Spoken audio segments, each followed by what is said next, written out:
त्यातनं कुठल्या ॲडव्हर्टाईज येतात, त्यात आपण क्लिक करत जातो. मुलांना कळत नसतं, आपण त्यांना खेळावं म्हणून मोबाईल देतो, बिझी राहावं म्हणून. ती मुलं काय करतात, येईल त्या बटनावर येस येस क्लिक करत जातात आणि आपला मोबाईलचा पूर्ण डेटा हा ते जे एक्सपर्ट लोक असतात त्या लोकांकडे जातो. लोकांकडे गेल्यानंतर आपला बँकेचा OTP आपण त्यात ठेवलेला असतो, पासवर्ड त्याच्यामध्ये ठेवलेला असतं, इतर गोष्टी बँकेचे अकाउंट नंबर, कोणाचे नाव आहे हे सर्व आपण त्यात ठेवलेलं असतं आणि आपलं अकाउंट काही क्षणात ते निघून गेलेलं असतं आणि मुलं खेळता खेळता त्यांना काही कळत नसतं. S S S okay okay केल्यानंतर हे सर्व आपले पैसे निघून जातात. तर सगळ्यात पहिली गोष्ट आहे की आपला मोबाईलवर लक्ष ठेवायचं आहे. कुठलाही पासवर्ड, बँकेचा अकाउंट आणि पासवर्ड हा मोबाईलमध्ये ठेवायचा नाही. लिहून ठेवा तुम्ही, हा कुणालाही द्यायचा नाही. तुम्हाला OTP कोणी विचारल्यानंतर OTP बिलकुल द्यायचं नाही. बँकेत स्वतः जायचं आणि बँकवाल्यांना चौकशी करायची, तुम्ही OTP मागितला आहे का, तरच त्यांना द्यायचं आहे. बरोबर आहे का?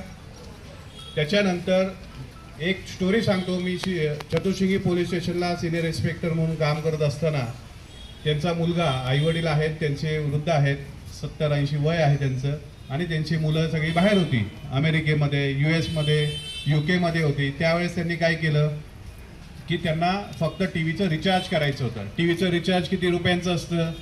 फार फार तर 500 ते 1000 रुपये, ह्याच्यापेक्षा पलीकडे असतं का? परंतु त्यांनी कधीच रिचार्ज केलं नव्हतं. त्यांची मुलं हे सर्व करत असायची, पण त्यांनी ह्या वेळेस केलं की बाबा TVचं बघता बघता लाईट गेलेली आहे, काही दिसत नाही आपल्याला TV केबल. तर रिचार्ज करत असताना त्यांनी असं सर्च केलं गुगलवर की कुठलं डेन आहे, कुठलं आणखी नेटवर्क आहे, त्या साईटवर गेलं आणि त्यांनी बाकीचे आलं, त्यांनी येस येस येस करत गेले. त्यांचे 18 लाख रुपये 5 मिनिटाच्या अंतरावर त्यांना कॉल आले. त्यांनी सगळी माहिती दिली. त्यांना वाटलं डेन कंपनीकडनं बोलतोय किंवा XYZ जी केबल कंपनी त्यांच्याकडनं बोलतो. असं म्हणत म्हणत त्यांचे किती गेले? 18 लाख रुपये गेले.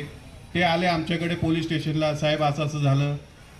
2 दिवसांनी आल्यानंतर काय झालं आमच्याकडे की ते आम्हाला अकाउंट फ्रीज करायला यायला त्याला वेळ मिळाला नाही, कारण जे पैसे दुसऱ्याच्या अकाउंटमध्ये गेले ते 5 ते 10 मिनिटांमध्ये त्यांनी काढून घेतले. ते पैसे कुठं गेले? UPला गेले, बिहारला गेले, वेस्ट बेंगॉल, अशा वेगवेगळ्या भागात गेले आणि ते पैसे त्यांनी काढून घेतले. तर त्या अंकलला पैसे मिळालेले नाही, परंतु आम्ही ते चोर आणल्यानंतर त्यांचं बँक अकाउंट खाली होतं. मग ते पुढे तपास होत राहिला. परंतु सगळ्यांनी लक्षात ठेवायचं आहे की अशा ज्या गोष्टी आहेत छोट्या छोट्या ते आपण लक्षात ठेवायच्या आहे. आता मध्ये एक ओलाचा आमच्या अंमलदारांनी सांगितलं की ओलाचा फ्रॉड झालेला आहे. ओलामध्ये पण असं होऊ